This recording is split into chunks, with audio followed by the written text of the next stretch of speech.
alabika ali waggulu w'amateeka alagira kooti ne zikola alagira RDC nandoza sitayiragira gwe naye alagira abapoliisi alagira abapoliisi ne bakola wona agamba yeewuunya kakati oba biremye poliisi bimanye security committee biremye ani kakati somebody comes and takes over this village. Ekyo tekijja kusoboka.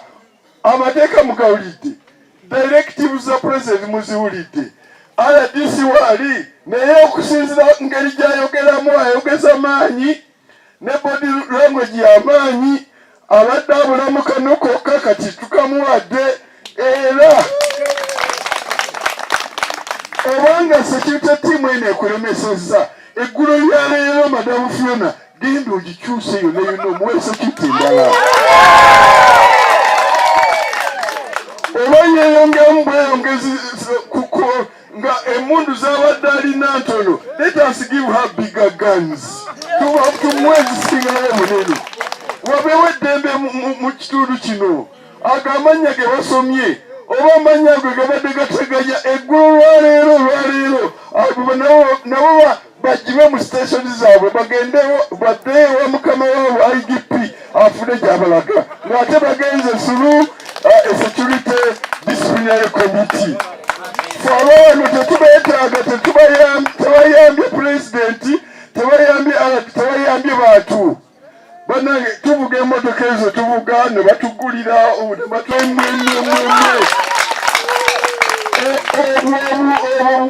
obukaaba obwo si bwaffe bwakuyamba mmwe kati wawo nga mumuze naye nga tetubayambye namwe batuggyeko tetujja bukabya abantu bamwe mugende mwe ndagira kakati constitution egamba president bw'aba n'obuyinza n'alagira minisita ky'abalagidde kibanga president yakiragidde kati kino president Museveni yakiragidde. Number one, mwena banja byammwe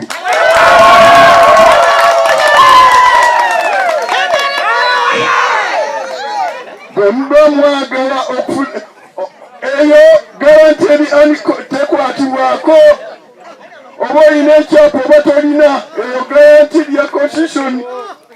Ekyokubiri bw'obanga oyagalako ekyapa system nga eya komiti ejja nesayininga kyono ya kyapa kye nono banebaze basayininga nekyapa kye nekigenda ku boodi n'ofuna ekyapa ku kibanja kyo tewali mulala yenna ina jakujja datusalo oda nayo era boodi wabanga yagaana ng'ate mubikoze negaana kyerina okukola just to sanction bwebanga tebamanyi nti no ono yenna nyiniwo bajje ku ground niaba oyo yamwami ani kinene mwami Mukyala Fiona muwandiike kinene oyo tumukoleko naye ave mu ntebe.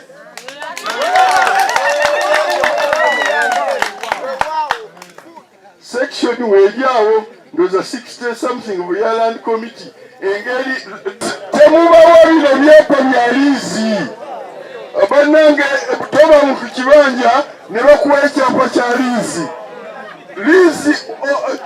bwenegwako emyaka olwokola kiki ekyenaddirira kibakodde liizi ya myaka 49 myaka 49 bweginagwako kiki ekiddawo muyina kufuna freehold. Ekyapa kyammwe kirinakuba kya freehold.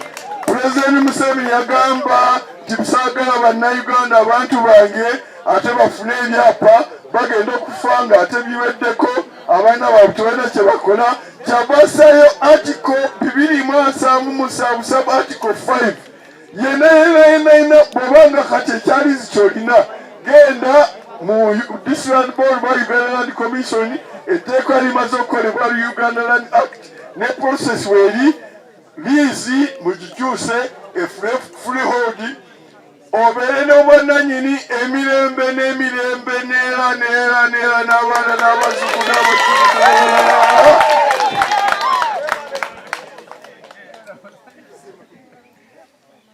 Ekooti nyabo special duties nkwedde ebintu bingi kooti ye Mubende ogimanyi nnyo gye banyisiza kati tugende mu Judicial Service Commission yonna baginonyerezeeko kooti y'Emubende. Era yali omusajja omulamuzi juzi namuwandikako ku mawulire yagenda n'asala ekisangusangu ekyanneewunyiza omulamuzi atooyo ne bamuwa promotion n'agenda mu kooti tamanyi mateeka byawandika bya kituufu era etteeka lye terina consequence kubanga teryagoberera constitution niye ate bo bamukwata ne bamuwa promotion mu kooti of appeal.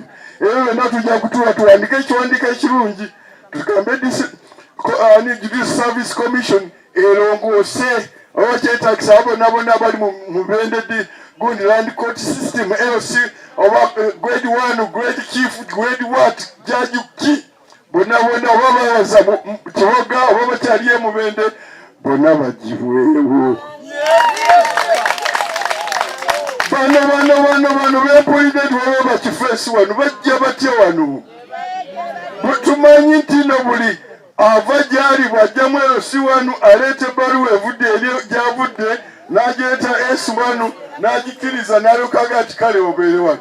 Kati bazze utya wano agambye talemereddwa oba alemereddwa kati nyaba RDC be wano weebali kozesa obuyinza bwo bonna olwaleero lw'eggulu sula ng'olondalonda bonna ng'olondalonda ng'obakwata. Abo matemu bajja kuno tebakkirizibwa babbi banyazi bamenyi b'amateeka bakwatibwa obutaleka. Ekyo era mu abo be bamu betukoze eki betugenze kubanga bagenze babatulaga abakulu bakyaliyo tujja bakola kimujja tutegeezera tujja bakwata. Kakati muwete bwenaviira wano njagenda nkubaako amaho naye bw'osamba ajja kubaako byaŋŋamba Saulo ng'agenda wa afuuka Pawulo.